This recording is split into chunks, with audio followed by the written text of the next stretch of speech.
Kumikilos na ang Kuwait. Inilunsad ng pambansang pamahalaan ang Kuwait Vision 2035 noong 2017. Ito ay makabagong inisyatibong pangkaunlaran na layong alisin ang bansa sa pagdepende sa langis at ituon sa kaalaman-based na ekonomiya. Layunin itong pinagsasaluhan sa buong Gulpo, ngunit nahuhuli ngayon ang Kuwait kumpara sa Timog Saudi Arabia. Mabilis umuunlad ang United Arab Emirates at Qatar sa megawatts, record na dayuhang pamumuhunan, at lumalakas na sentro ng aviation, pananalapi at turismo. Para makasabay, tinaasan ng Kuwait ang pamumuhunan ng gobyerno sa sunod-sunod na mega projects. Bilyong dolyar na ang nagastos at marami pa ang kasunod. Isa sa pangunahing haligi ng kampanya ang pagpapalawak ng Kuwait International Airport at sektor ng aviation nito. Kapansin-pansin ang itsura, teknolohiya at laki ng paliparan, isang makapangyarihang simbolo ng ambisyon ng Kuwait. Higit pa sa kinang, ito ay kumakatawan sa isang mahalagang katalista sa isang bansang sabik na baguhin ang sarili nito sa larangan ng geopolitika at ekonomiya. Kung matutulungan nga ba ng bagong paliparan na maabot ng Kuwait ang tunay nitong potensyal, kailangan pang hintayin ang paglalakbay papunta rito. Kapag sinusubaybayan mo ang pag-unlad ng paliparan at abyasyon ng isang bansa, madalas mo ring makita ang pagbabago ng kasaysayan nito. Hindi naiiba rito ang Kuwait. Para malaman kung saan patungo ang Kuwait at paliparan nito, dapat nating alam kahit kaunti ang pinagmulan nila. Ang tunay na simula ng kasaysayan ng abyasyon ng bansa ay maaaring masundan pabalik noong huling bahagi ng 1920 kung kailan ang Kuwait ay isang payak ngunit mahalagang daungan. Nasa ilalim ito ng proteksyon ng mga Briton. Ang Imperial Airways na nauna sa British Airways ay isinama ang sentro ng mga Bedouin sa pandaigdigang ruta nila. Lumalapag ang kanilang lumang eroplano sa Dasmer Airport, isang simpleng landing strip sa labas ng bayan para mag-refuel sa mahahabang biyahe mula Britain papuntang India. Nagsimula ang mga sibilyang lipad noong 1932, mahalagang hakbang para sa rehiyong ang Yaman ay mula sa perlas at kalakalan. Sa pagkakatuklas ng mga oil field, makalipas lang ang 2 taon noong 1934 at ang kasunod na pagkakatatag ng Kuwait Oil Company. Iminungkahi agad ang mas modernong paliparan dahil sa tumataas na trapiko at pagdagsa ng mga banyagang tekniko. Ngunit ipinagpaliban ito ng mga British nang sumiklab ang ikalawang digmaang pandaigdig. Ipinagpatuloy ito noong late 1900 at 40 nang kasagsagan na ang ekonomiya ng langis ng Kuwait. Ang paliparang Aonugra sa distrito ng Nuza, lungsod ng Kuwait, ay may malaking runway, konkretong gusali at hangar para sa operasyon tuwing araw. Ang mga ticketing officer para sa mga banyagang airline samantala ay nagsimulang dumami sa kalapit na sentrong urban. Patuloy na lumago ang mga operasyon noong dekada 1950 na pinalakas ng posisyon ng Kuwait bilang pangunahing tagaluwas ng langis sa Persian Gulf at lalo pang pinasigla ng pagkakatatag noong 1954 ng sariling airline ng Kuwait, ang Kuwait National Airways. Noong 1961 pagkatapos ng kalayaan mula sa British Empire, itinayo ng Kuwait ang Mugwa Airport, 16 km sa timog ng kabisera. Unti-unting natigil ang operasyon sa lumang Al-Nugra at dahan-dahang tinanggal ang mga pasilidad nito pabor sa bagong sentro. Sa kasalukuyan, dito na matatagpuan ang makabagong paliparan ng bansa, ang Kuwait International Airport. May 22 kilometrong asphalt runway, passenger terminal apron at 24 oras na control tower kaya lumago ito para matugunan ang tumataas na pangangailangan. Mabilis nitong na-accommodate ang mas malaking fleet ng pambansang airline matapos tanggapin ang 4 na Douglas Commercial, 6 mula sa Trans-Arabia Airways. Mahalaga ang pamumuhunan sa pag-uugnay ng mundo sa mga pinakamaunlad at progresibong bansa ng Gulf noong dekada 60 at 70. Noon, nangunguna ang Kuwait sa sektor ng abyasyon. Malaki ang ambag ng pambansang airline nito, kasama ang Bahrain. Noong 1970, tumaas ang kapasidad sa 5 milyong pasahero kada taon dahil sa bagong terminal. Dati ay araw lang ang operasyon, pero ngayon, 24 oras na ang pinalawak na paliparan at may makabagong sistema ng nabigasyon, presisyon, landing, komunikasyon at modernong ilaw. May bagong cargo hub na itinayo sa tabi ng terminal para sa lumalaking pangangailangan sa rehiyon. Ayokong masyadong maging mahilig sa arkitektura, pero sa pagkakataong ito, parang kailangan ko talagang gawin. At iyon ay dahil, pagdating sa mga terminal, ang partikular na ito ay talagang kakaiba noon at hanggang ngayon. Tignan nyo mismo. Ang utak nito ay ang kilalang Hapones na arkitektong si Kenzo Tange. tagapanguna ng metabolist movement ng Japan na sumibol matapos ang digmaan. Pinalakas ng lumalagong kita sa ore at nahumaling sa kulturang Hapones. Nag-alok ang ilang bansa sa gitnang silangan, lalo na ang Kuwait, ng oportunidad sa mga pangunahing tagapagtaguyod ng kilusan matapos nilang idisenyo ang embahada ng Kuwait sa Tokyo. Ang bagong Terminal 2 ni Ken Sutange na tinawag noong panahong iyon ay sinalubong ng papuri mula sa buong mundo. Isang kritiko mula Britanya ang nagsabing ito ang pinakamaganda sa mundo dahil sa nakamamanghang kasimplihan ng kulay at hugis. Pinuri niya ito at inulit pa ang mga salitang iyon. Puti at inukit na espasyo, kasing lamig ng yelo, kasing laki ng isang higanting paglanghap ng purong hangin, kasing gaan ng isang tolda, parang isang canvas. Nakabitin sa mga kable at layag, at iyon pa lang ang loob. Ngayon, silipin natin sa mata ng ibon. Dinisenyo ito na parang eroplano at pinalilibutan ng totoong mga eroplano. Kaya parang may mga batang eroplano na nakapalibot sa ina nilang eroplano.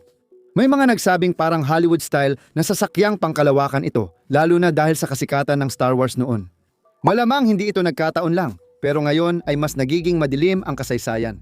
Matapos ang mga pagpapalawak at pagbabago noong 1,980 kabilang ang ikalawang 35 kilometrong silangang runway na paralel sa kasalukuyan, dumaan ang pandaigdigang paliparan ng Kuwait sa masalimuot na yugto dahil sa pananakop ng Iraq.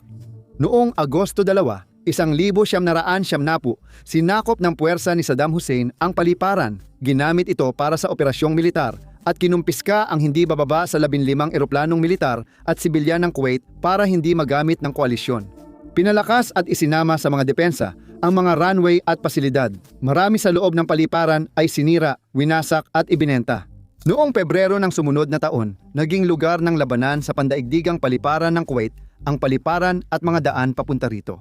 Ito ang huling malaking labanan sa lupa ng kampanya ng koalisyon para sa pagpapalaya at ito ay naging lubhang mapanira. Sinira ng putok ng artilyeriya, lalo na ng cluster bomb, ang infrastruktura ng paliparan at nag-iwan ng malalaking hukay sa runway, taxiway at mga gusali. Habang matiyagang ipinagtanggol ng mga Iraqi ang outpost na hindi alam na may tigil putukan na, tumagal lamang ng isang araw ang labanan sa paliparan na nagtapos sa tigil putukan at pagpapalaya ng Kuwait. Malaki ang pinsala, ngunit dahil sa United States pondo, mabilis na inayos ang paliparan. Nagbalik ang limitadong sibilyang biyahe noong kalagitnaan ng 1971. Tumagal pa ng ilang taon bago tuluyang makarecover at mamodernisa ang paliparan na may dagdag na puhunan na tinatayang 50 hanggang 100 bilyon kasabay ng pagdami ng mga depensang militar. Mabilis lumipas ang panahon. Pagsapit ng 2017, nakabangon na ang Kuwait mula sa digmaan at nakakaranas ng paglago sa sektor ng abyasyon.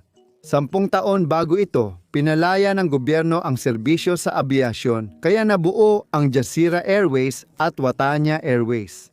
Naghatid din ng tuloy-tuloy na pasahero ang mga low-cost carrier gaya ng Fly Dubai at Flyness ng Saudi Arabia. Sa katapusan ng 2017, higit 117 milyong pasahero na ang napagsilbihan ng paliparan ng Kuwait. Kahit binuksan noong 2000 ang mas maliit na Sheikh Saad General Aviation Terminal na di na rin ginagamit, umaapaw pa rin ang paliparan at kaunti lang ang ginhawang na idulot nito. Ginawang opisyal na prioridad ito, kaya nagtayo ng 2 dagdag na terminal, 5 at 4, noong Mayo at Agosto, 2018. Patuloy na ginagamit ng Jazeera Airways ang Terminal 5, ang Terminal 4 na may 9 na boarding gate at kapasidad na 45 milyong pasahero kada taon ay para sa Kuwait Airways. Sa kabuuan, naging epektibong pansamantalang solusyon ang mga ito.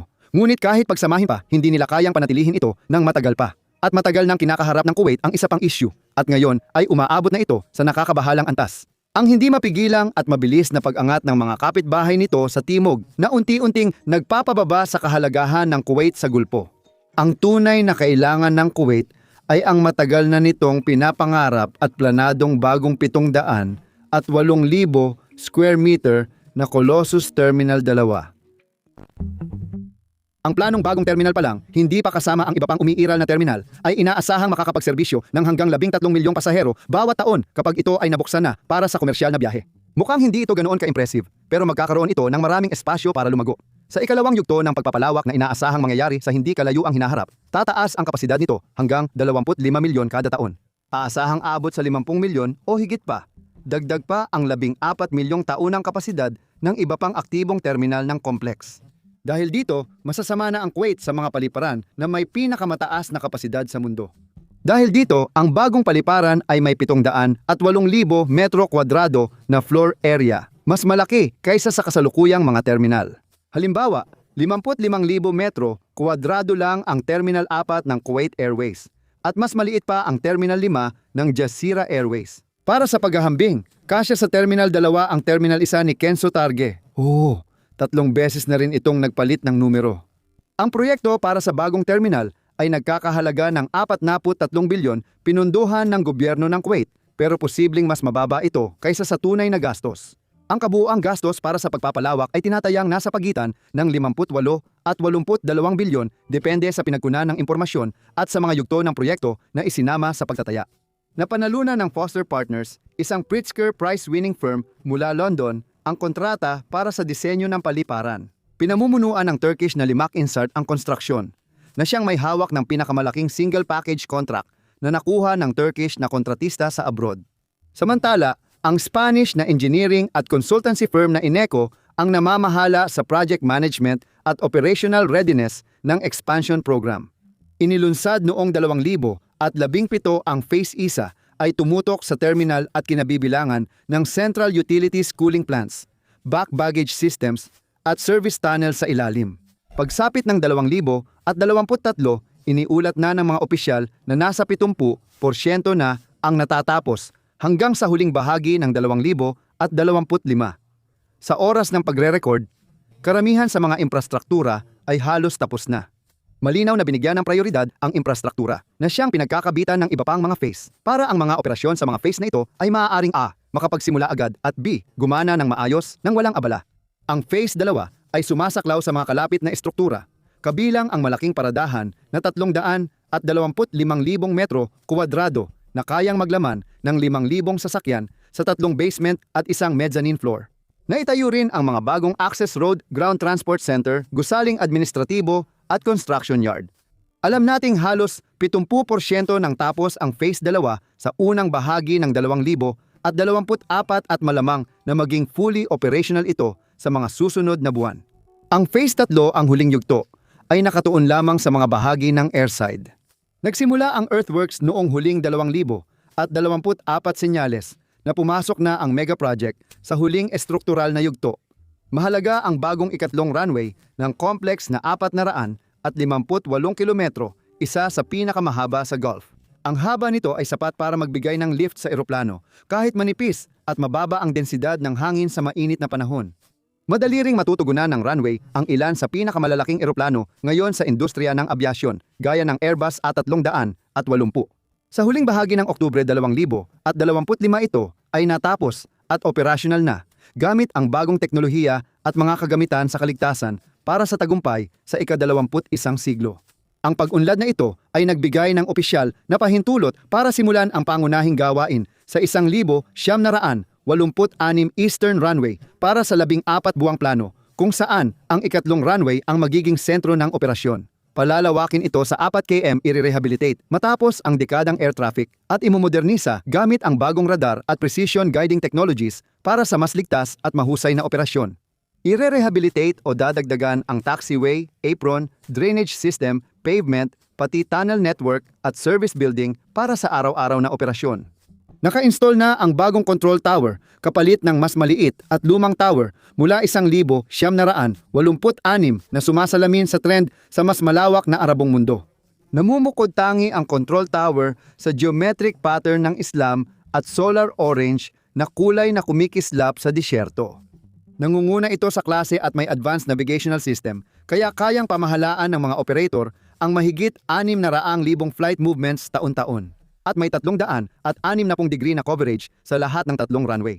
Alam din natin na ito ay itinayo sa base isolator foundations na nagmamanage ng panganib sakaling magkaroon ng lindol o pagyanig. At sa kabuuan, sigurado akong sasang-ayon kayo. Isa itong napakalaking operasyon at halos hindi pa natin napag-uusapan ang mga mabibigat na proyekto. Simula sa huling bahagi ng 2025, nananatiling target ng opisyal na pagkumpleto ay sa huling bahagi ng 2026 at sinasabing magbubukas ang unang operational phases pagkatapos nito. Karaniwang biro ng mga Kuwaiti na tawagin ang kampanya ng gobyerno Para sa kaunlaran na Vision 3035 na tila napakabagal umusad na parang inabot na ng milenyo. Tulad ng ibang magagandang biro, may malaking katotohanan dito. Nagsimula ang konstruksyon noong 2017 at dapat sana matatapos noong Agosto 2022. Siyempre, malaki ang naging epekto ng COVID. Pinahinto nito ang daloy ng mga global supply chain at pinatigil ang malaking pagpasok ng dayuhang manggagawa na kailangan para sa konstruksyon. May iba pang dahilan gaya ng mga issue sa lohistika, pagkaantala sa burokrasya, irregularidad sa bidding at nakakasirang red tape na nakaapekto rin. Bagamat tinamaan ng COVID ang sektor ng abyasyon ng Kuwait, ang mga dating sistemikong issue ay patuloy na pumipigil sa Kuwait na makipagsabayan sa industriya. Heto ang halimbawa. Noong 2023, nagsilbi ang paliparan sa mahigit 156 na milyong pasahero, 26% na pagtaas mula sa nakaraang taon. Pero pagsapit ng kalagitnaan ng 2024, bumaba ang bilang na iyon ng 1% sa sumunod na taon at bumaba pa ng 3%. Habang ang karamihan sa mga paliparan sa Gulpo ay may tuloy-tuloy o record-breaking na bilang ng pasahero, hindi ito nangyayari sa Kuwait. Noong 2024 nagtala ang Dubai ng 923 milyong pasahero, 61% taas mula noong nakaraang taon, pinakamataas sa rehiyon. At binibigyang diin nito ang karagdagang pangangailangan para sa napakalaking bagong paliparan nito na sinasabing kayang humawak ng hindi masukat na 260 milyong pasahero kada taon. Gumawa kami ng video tungkol dito. Sobrang grabe, syempre. Dahil sa purong ekonomiya ng sukat, ang mga mega airport tulad ng Dubai, Doha, Riyadh at Abu Dhabi ay lahat humihila ng trapiko palayo sa Kuwait. Dahil sa mas maganda ang infrastruktura at lohistika, mas murang jet oil at mas malawak na network ng mga ruta. Pero muli, kasalanan din ng sariling kakulangan ng Kuwait Airport, lalo na ang luma ng infrastruktura at serbisyo. Patuloy nagrereklamo ang mga airline sa kakulangan sa operasyon at delay na nakakaapekto sa pasahero. Dahil sa mabagal na burokrasya, desisyon at institusyonal na hadlang, hindi na nakapagtataka na nauuwi ito sa mga pagkabigo tulad ng pag-akit ng bagong airline o pag-renew ng lumang kontrata. Tuloy-tuloy ang pag-alis ng mga pangunahing airline. Itinigil ng British Airways ang direktang biyahe noong Marso 2024 matapos 6 na dekada. Kasunod ito ng naunang pag-alis ng Lufthansa at Koninklijke Luchtvaartmaatschappij. Mula 2014 na airline ang tumigil ng operasyon. Patunay na hindi praktikal ang Kuwait bilang air hub sa ekonomiya. Para manatiling kompetitibo, kailangan nilang ipagpatuloy ang kanilang pagpapalawak. Malapit nang matapos ang terminal, lalo na't may bagong kabit na passenger boarding bridges. Karaniwan, ang mga ito ang huling mabigat na kagamitan na kinakabit sa pagtatayo. Hintayin na lang natin ang susunod na mangyayari. Kailangang tiyakin ng Kuwait na masolusyonan ang mga suliraning institusyonal, burokratiko at ang nahuhuling kalagayan ng negosyo kapag handa na ito para manatiling mahalaga at makamit ang layunin sa pag-unlad. Pag-uusapan pa natin ito mamaya. Sapat na ang mga negatibong balita ngayon. Panahon na para bigyang pansin ang mga bunga ng matagal na pagsusumikap na maipagmamalaki ng mga opisyal ng Kuwait. At iyon nga, syempre, ang dakilang terminal mismo, isang napakalaking proyekto na talaga namang kahanga-hanga. Para sa panimula, ang disenyo ng Terminal 2 ay kakaiba at muling ipinapakita ang hilig ng pamahalaan ng Kuwait sa visual na estetika upang maunahan ang mga kritiko. Ang gusali ay may 3 symmetrical na pakpak na tig 12 kilometro ang haba mula sa sentrong bahagi na 25 metro ang taas. Ang paliparan ay parang gusaling may 3 talim ng propeller ayon sa aeronautical na tema ni Kenzo Tange noong dekada 70, ngunit may mas tiyak na mga temang ginamit ng mga kontratista. Ang tatsulok na hugis ay gaya ng bangkang dahaw ng Gulpo na gamit noon sa pangingisda ng perlas at pagpapadala ng kalakal. Sumasalamin din ito sa mga ibong mandaragit ng Kuwait at rehiyon, lalo na sa iginagalang na Falcon sa paglipad. Siyempre, nararapat lang dahil bahagi ng pambansang sagisag ng Kuwait ang dahaw at Falcon. Isang pangunahing tampok ng bubong na sumasaklaw ng halos 300,000 metro kwadrado na iskuring idagdag ay ang napakalawak na lawak ng mga photovoltaic solar panel, ang pinakamalaki sa buong mundo. Para sa isang terminal, magkakaroon ng humigit kumulang 81,000 nito na may tinatayang pinakamataas na lakas na 274 megawatts na idinisenyo upang makalikha ng humigit kumulang 50 gigawatt hours taon-taon. Magbibigay ito ng halos kalahati ng enerhiyang kailangan sa pagpainit ng tubig at 10% ng kabuuang enerhiya ng gusali ayon sa isang source. Ngayon, ang pangunahing istruktura ng bubong ay patunay ng galing sa inhinyerya at arkitektura. Sinusuportahan ito ng 70 mega, konkretong haligi na pinagdugtong-dugtong ng post-tension precast na mga arko at 800 at 17 na precast na elemento. May bigat na 150 hanggang 350 tonelada ang lahat at nasa 40 metro taas ng raft slab. Pinagdugtong ang 36,964 composite bakal at konkretong shell cassette na may bigat 26 hanggang 6 na tonelada at magkakaibang hugis at laki. Pinagsama bilang modular block, bubuo ang mga ito ng Islamic-inspired na dome na sasaklaw sa haba at lapad ng terminal. Ginawa ang mga shell cassette sa Danish na Adarpa, eksperto sa mechanical na inobasyon at computer-aided na paggawa ng molde. Pinag-uusapan natin ang 85 reusable at digitally adaptable na mesa na may laser actuator para sa libu-libong natatanging multitoneladang molde. Humigit kumulang 100 unit bawat araw sa mabilis na bilis. Sa siyam na magkakaibang bahagi ng pabrika, gamit ang isang hanay ng mga espesyal na crane na sabay-sabay nagtatrabaho, ang mga shell na ito ay iniangat gamit ang strand jack papunta sa pansamantalang solusyon sa trabaho na pangunahing binubuo ng mga secondary steel-tied na arko. Makikita mo rito ang takbo ng oras at laki ng proyekto. Nagsimula ang kaset noong Disyembre 2018 at ang pag-install noong Abril 2019. Matapos ang 3 taon at mga pagkaantala dahil sa COVID, natapos na ang paggawa at pag-install noong Marso 2022. Isinama sa disenyo ang pag-aangkop sa lokal na kondisyon sa isa sa pinakamaiinit na bansa sa mundo. Ang malaking konkretong estruktura ay may mataas na thermal mass, kabilang ang bubong at 30 na sentimetro na panlabas na pader. Ang bubong ay may 8,000 skylights na nagpapapasok ng liwanag at pumipigil sa sobrang init sa loob sa pamamagitan ng pagbalik ng araw. 63% ng harapan ng gusali ay may high-performance double glazing, lalo na sa silangan at kanluran. Ang lahat ng ito ay magbibigay ng isang elegante at preskong kabuuan na binabaha ng natural na liwanag. Isang terminal na dinisenyo para sa elegante at simpleng anyo at ayon sa mga designer nitong sina Fosters at mga katuwang, ay tinawag nilang madaling maintindihan ng tao. Mahalaga rin, ang thermal insulation ay makakatulong mabawasan ang gastos sa enerhiya para sa air conditioning at ilaw ng terminal. Malaking focus ang pagpapanatili ng kalikasan sa disenyo at konstruksyon ng proyekto.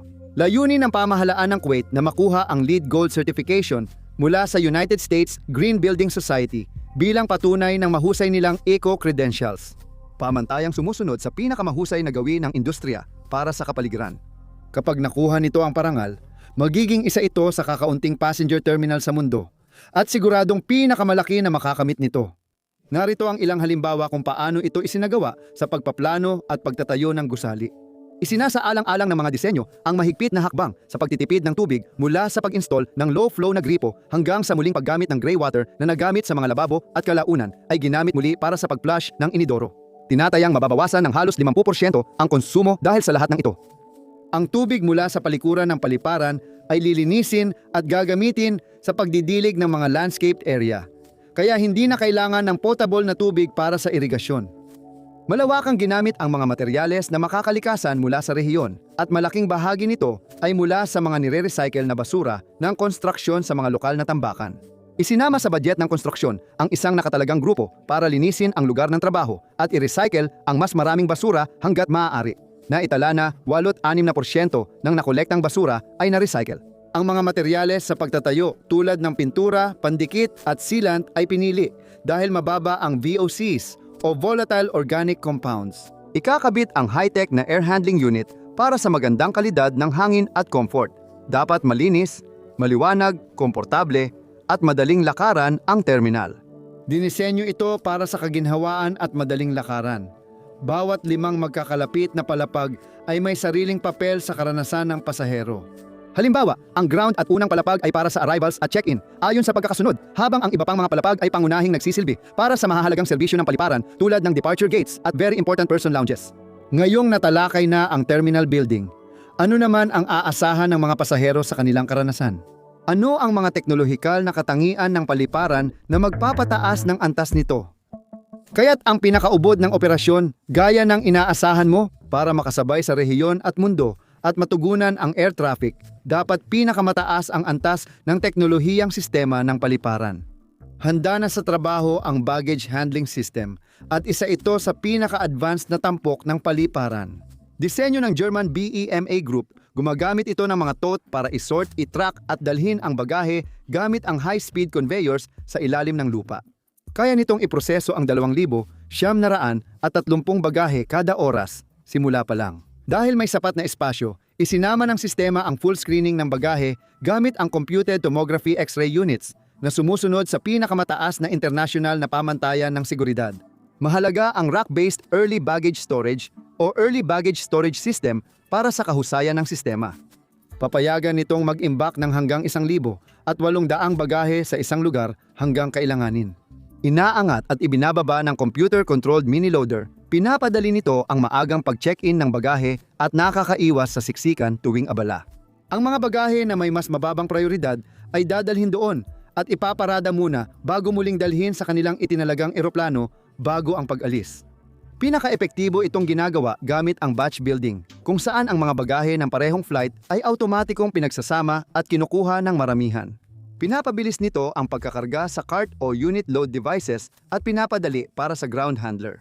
Ngayon, lilipat naman tayo sa karanasan ng pasahero at sa mga uri ng teknolohiyang malamang na makasalamuha ng mga pasahero pagdating sa pagsusuri ng carry-on baggage. Sa awa ng Diyos, nag-invest na ang mga opisyal sa mga advanced na computer tomography, X-ray scanner at iba pang teknolohiya.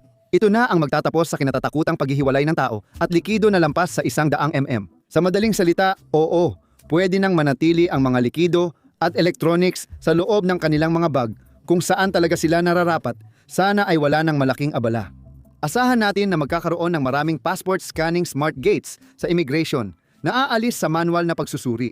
Hindi ito masyadong nabibigyan ng pansin sa balita. Dahil sa laki ng budget, lawak ng proyekto at pangangailangang makipagsabayan sa ibang bansa, malamang matutuloy ito. Tanong na lang kung gaano karaming biometric infrastructure ang magiging available sa mga susunod na taon. Hindi pa malinaw ang teknolohiya ng thumb at facial recognition dahil kailangan munang magpa-enroll sa mga ito. Sa paglalakbay, posibleng madagdagan pa ang supply kung magustuhan ng pasahero ang bagong teknolohiya at maglaan ng oras para magpa-enroll bago ang flight. Tungkol sa pagbabago sa airside, iyon ang bahagi ng terminal.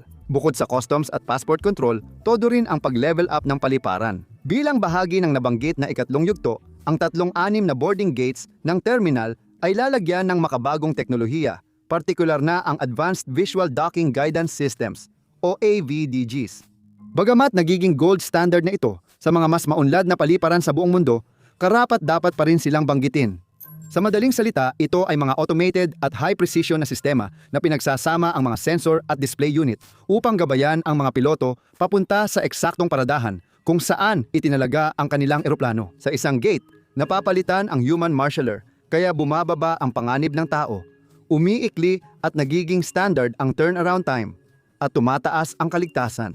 Dahil ibinubuhos nila lahat, pinili ng mga opisyal ng Kuwait ang bagong teknolohiya para 100% tumpak na pagkilala ng eroplano, integrasyon at pagtukoy ng hadlang sa apron. Kasama sa pagpapahusay na ito ang isang network ng makabagong ilaw sa paliparan. Nagbibigay ito ng visual na gabay sa mga piloto at air traffic controller para sa mas ligtas at maayos na operasyon sa mababang visibility lalo na sa gabi. Karaniwan, ito ay tumutukoy sa tamang paglalagay ng LED lights sa runway, taxiway at apron area na maaaring i-adjust mano-mano o automatiko depende sa visibility. Astig. Kaya ang malaking tanong pa rin ngayon, may mapapala ba tayo dito? Magagawa kaya ng Kuwait na makipagsabayan sa bilis ng pag-unlad ng mga kalapit bansa nito? Sa pag-level up na ito, magiging hamon ba ito sa dominasyon nila sa aviation sector sa rehiyon? Pagsubok ba ng Kuwait? At ang maikling sagot ay hindi, malamang hindi. Hindi sa malapit na hinaharap kahit papaano. Mas maaga at agresibong nag-diversify ang Saudi Arabia, United Arab Emirates at Qatar dahil sa malaking kita, samantalang hindi nakasabay ang Kuwait. Hindi naman layunin ng Kuwait na maging sentro ng turismo at pandaigdigang transit hub tulad ng Dubai o Riyadh. Maaaring maging pangunahing hub sa Hilagang Gulpo gamit ang paliparan nito para palakasin ang turismo, dayuhang pamumuhunan at maging modernong daanan ng ekonomiya at mamamayan. Ang isyu ngayon ay hindi kung malalampasan nito ang mga kalapit bansa sa abyasyon, kundi kung makakasabay ito sa mabilis na pamantayan ng makabagong pandaigdigang sektor at kung kaya rin nitong abutin ang sariling inaasahan. Sabi ng ilang eksperto, hindi, na ang Kuwait ay masyado nang nahuli at ang mga problema nito ay napakalalim na halos tiyak ng lalo pa itong mahuhuli. Binanggit nila ang parehong mga dahilan kung bakit nawalan ng kakayahang makipagsabayan ang Kuwait na malinaw na ipinakita ng pag-alis ng mga international na airline na iyon na bukod sa mga nabanggit kanina ay kinabibilangan din ng malalaking pangalan tulad ng United Airlines, Delta Air France at Singapore Airlines. Ang mga problemang tulad ng kakulangan sa kita, luma ang kagamitan at mabagal na desisyon ay nagmumula sa itaas. Tulad ng isinulat ng isang source, masyadong umaasa sa iisang autoridad ang pangkalahatang autoridad ng sibil na abyasyon. Nagbabala rin ito na dapat palawakin ng Kuwait ang usapan, isama ang iba pang mapagkakatiwalaang entidad, at agad magpatupad ng praktikal at may takdang panahong plano ng aksyon para baguhin ang kalakaran. Wakas ng sipi. May nagsabi rin ayon sa sipi na ito'y resulta ng matagal na pagpapabaya at mga napalampas na pagkakataon. Ang mga bansa sa Gulpo ay naglaan ng bilyon-bilyong pondo para sa mga makabagong terminal, tuloy-tuloy na karanasan ng mga pasahero at digital na inobasyon. Nahihirapan ang Kuwait na makasabay. Noong Mayo 2025, tinanggal ang Chief Executive Officer ng Kuwait Airways dahil sa paulit-ulit na paglabag sa regulasyon. Ano man ang ibig sabihin niyan, pati ang pagkaantala sa pagwawasto ng malalaking kakulangan sa operasyon ay indikasyon na seryoso ang pamahalaan ng Kuwait sa Vision 2035. Patunay rin ito ng mga issue sa pamamahala, posibleng mula sa kultura ng negosyo na madaling tumigil sa pag-unlad. Bagamat nagkaroon ng mga upgrade sa paliparan at airlines bilang hakbang ng pamahalaan para sa pag-unlad, kulang pa rin ang Kuwait ng komprehensibong pambansang estratehiya sa abyasyon na tugma sa layunin ng ekonomiya. Isa sa mga paraan ay ang pagpapalakas ng pampubliko-pribadong pakikipagtulungan, gaya ng sa ibang estado sa Gulpo. Isang survey ng Aviation Business Middle East ang nagtanong sa mga mamumuhunan kung naniniwala silang huli na para mabawi ng Kuwait ang posisyon bilang kompetitibong sentro ng abyasyon sa Gulpo. 46 ang nagsabing hindi 32 ang nagsabing posibleng mangyari kung may malaking pamumuhunan at 8 ang nagsabing kailangan ng kabuuang pagbabago sa paliparan. Pero huwag nating kalimutan, bukod sa napakalaking kita nito sa langis, may isa pang mahalagang bagay na meron ang Kuwait at iyon ay ang heograpiya. Kung titingnan mo ang Great Circle Route, ito ang pinakamaikling distansya sa pagitan ng dalawang punto sa mundo. Direktang nasa ilalim ng mga pangunahing ruta ng eroplano ang Kuwait na nag-uugnay sa Europa at Timog Silangang Asya. Sa praktika, ibig sabihin nito ay mas maiikling pagliko para sa mga airline na ginagamit ang Kuwait bilang hub na nangangahulugan din ng mas maiikling connecting flights. Isa itong malaking atraksyon para sa mga international na biyahero, pati na rin sa mga operator. Sa dagdag na oras na natitipid, ibig sabihin ay mas maraming biyahe ang pwedeng gawin at mas kaunting gasolina ang magagamit. Lahat ng ito, syempre, ay nangangahulugan na mas marami silang kikitain. At ito ay lalo pang interesante para sa mga nag-ooperate sa aviation corridors sa pagitan ng Europa at subcontinent, ibig sabihin, India at Pakistan, dalawa sa pinakamalalaking koridor ngayon. Ang Kuwait nasa Hilagang Gulf, ang gateway ng rehiyon. Mas malapit ito kaysa sa mga katapat sa Timog Silangan sa mga pangunahing merkado sa Europa, Hilagang Aprika, at malaking bahagi ng Asya gaya ng Iran, Turkey, Central Asia at Eastern Europe. Mga umuusbong na merkado na may malaking kalakalan sa Gulf States. Malaki ang potensyal ng Kuwait na maging cargo hub, lalo na dahil sa bagong road network na ginagawa malapit sa hangganan ng Iraq. Pero mas mahalaga pa rito, salamat sa planado at makasaysayang Gulf Cooperation Council Railway na nakatakdang magdugtong sa 6 na miyembrong estado ng pampolitika at pang-ekonomiyang unyon ng rehiyon. Kung maisakatuparan ng Kuwait ang mga layunin nito sa pag-unlad, pagsapit ng 2035 malamang na matupad ang mga ambisyon nito bilang cargo hub at transit point. Tingnan ang Northern Economic Zone, isang planadong smart city na itatayo malapit sa hangganan ng Kuwait at Iraq gamit ang 33 bilyong pondo mula sa gobyerno. Layunin nitong maging sentro ng logistics at industriya gamit ang direktang dayuhan at pribadong pamumuhunan. Malapit ito sa mahalagang daungan ng Mubarak al-Kabir sa hangganan ng Iraq at konektado sa planadong Gulf Cooperation Council Rail. Ang konektibidad nito ay magiging mahalaga sa tagumpay nito, hindi lang sa pag-diversify ng pambansang ekonomiya ng Kuwait palayo sa langis. Bilang isang produktibong sentrong industrial sa sarili nitong karapatan, Ngunit sa diwa na ito ay magiging konektado sa mga pangunahing regional supply chain. Nakikinabang ang ekonomiya sa direktang pamumuhunan at paglikha ng trabaho sa kalakalan, transportasyon, logistics at warehousing. Pinakamahalaga, maaari nitong mapataas ang geopolitical na impluensya ng Kuwait sa rehiyon. Mahalaga ito dahil sa pinalawak at bagong supply chain na nag-uugnay sa Eurasia at umuunlad ng mga estado sa Gulpo. Ngayon, ang bagong paliparan ay sasabay at susuporta sa paglago na ito at nakatakda itong maging mahalagang bahagi ng pambansang estratehiya ng Kuwait. Maaaring sabihin na ang tagumpay ng iba pang layuning pangkaunlaran, gaya ng kapakanan, pinansyal at negosyo, ay nakadepende sa tagumpay ng paliparan ng Kuwait bilang tagahatid ng kita, pamumuhunan, turismo at soft power.